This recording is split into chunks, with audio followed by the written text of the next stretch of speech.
Alam mo ba, sa panahon ngayon, hindi na sapat yung isang source of income lang. Kahit anong profession mo, doktor ka man, teacher, police, working student, o kahit tindera sa palengke, lahat tayo may chance magnegosyo. Ngayon kasi, hindi na stable ang isang trabaho o sweldo lang.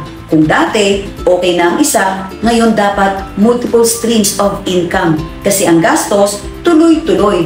Pero ang kita, minsan delay o kulang. One thing na dapat mong tandaan, hindi ka limitado dapat sa ginagawa mo ngayon. Pwede kang manatili sa current work mo or pwede mong simulan ang side hustle para magkaroon ka ng dagdag kita.